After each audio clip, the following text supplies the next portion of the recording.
I've had 3 bad experiences with the Sars operative. They collected 40,000 naira for me. The guy now slapped me. The next thing I heard from one of the guys was that I am going to shoot you. These guys were reeking of alcohol and weed. Their eyes were red. It is best we end this program. The Nigerian state will not end SARS.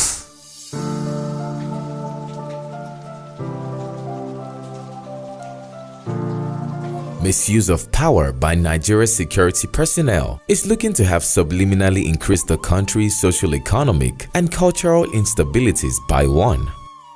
Hence, reports of security operatives' harassment, brutality, and extortions of citizens is fast erecting a tall brick wall covering the good works of the nation's security units.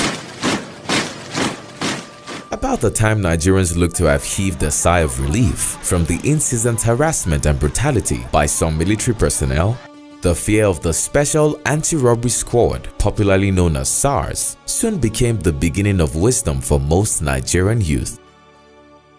SARS was set up as a unit of the Nigerian Police Force under the Force Criminal Investigation and Intelligence Department (FCIID), established in Lagos in 1991 by Mr. Mike Mbama Okido, a former Inspector General of Police during the menace of Shino Rambo, a notorious armed robber known for snatching exotic cars from owners. Part of the unit's undercover duties include curbing armed robbery, car snatching, kidnapping, cattle rustling, and firearms associated crimes. To carry out this function, SARS officers like any other anti-crime agency bear arms but do not wear police uniforms or badges like other members of the Nigerian police. For easy identification, however, SARS operatives go about in black clothes with an armless jacket with the SARS inscription on it.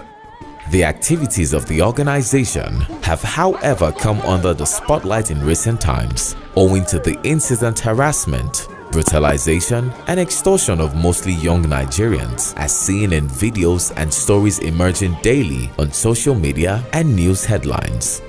In response to the actions of SARS operatives, who continuously harass and victimize random law-abiding citizens in higher institutions, businesses, paid employment, media and entertainment, the hashtag #EndSARS became a constant subject on the Nigerian Twitter trend map in 2016. To substantiate the emerging video evidence on social media and stories offline, The Guardian reached out to some of the victims of the SARS harassment, but just a few agreed to have their faces on camera. One of the victims we approached simply told us, "I don't want to be a scapegoat." I was going to Ikeja City Mall. An unidentified vehicle with no plate number double-crossed my Uber. I'm in my shop with my guys. We are all working in our shop.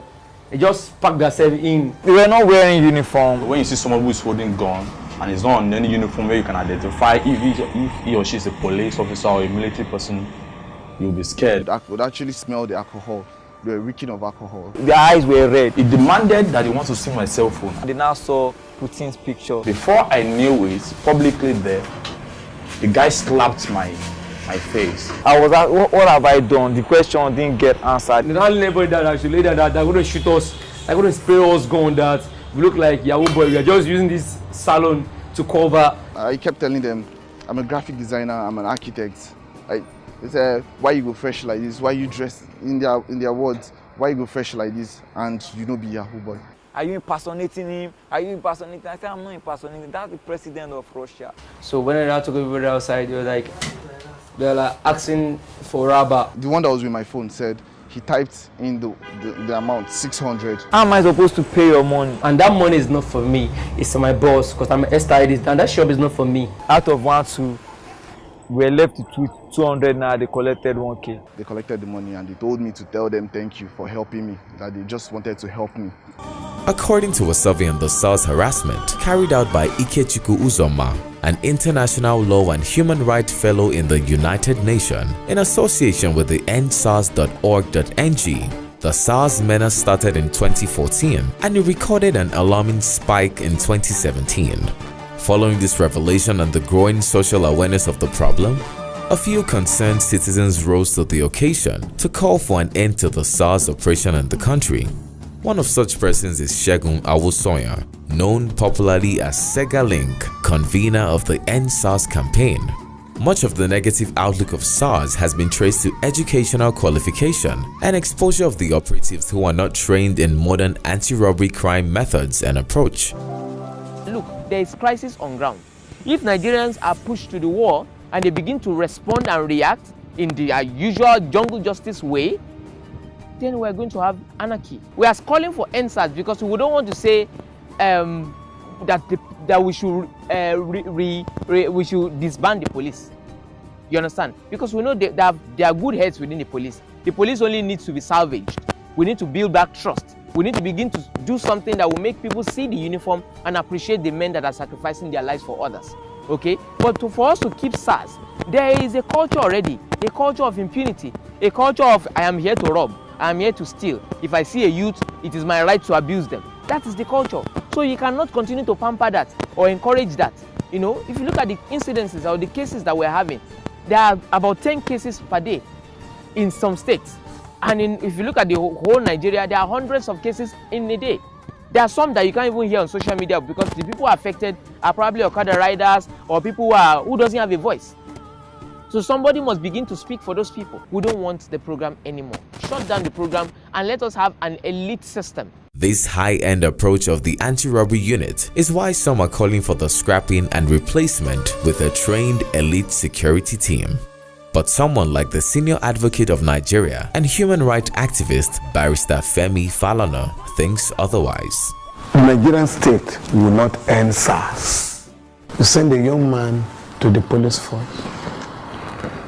and the police academy. His hair is shaved to the skull. A woman cannot make up her hair. She has to plait there in a traditional setting. The feeding is bad. The accommodation is horrible. And the course may go on for 6 months or 1 year. By the time such a policeman or woman graduates and is unleashed on the society, he or she wants to have it back on a society that humiliated him or her in training. While in the college, human rights courses are not taught.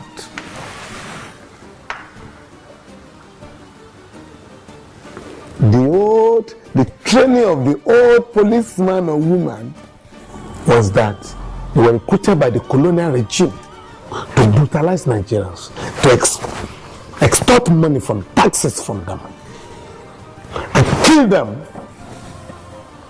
if they fail to cooperate with the government. On many occasions, theirs is a case of misdirected antagonism. This system has cheated us. We are going to unleash violence on members of the public. We are talking of a state that is violent, arbitrary, and oppressive. The policemen and women are agents of that state that is oppressive, that is repressive. So you can't single out SARS. As the security solution created in 1991 has now grown to become a threat to citizens in 2018, it is time for political leaders at the executive and legislative level to rein in the Nigerian police hierarchy and find a lasting solution to the SARS menace. While some are advocating for the abolishment of the anti-robbery unit, some others believe a reform is what is necessary to keep the unit on the track of what it was set up to do.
Whatever side of the argument one may choose, what is clear is that the actions and activities of some Sars operatives are detrimental to the human rights of innocent citizens they are meant to protect, and something has to be done fast to nip the problem in the bud.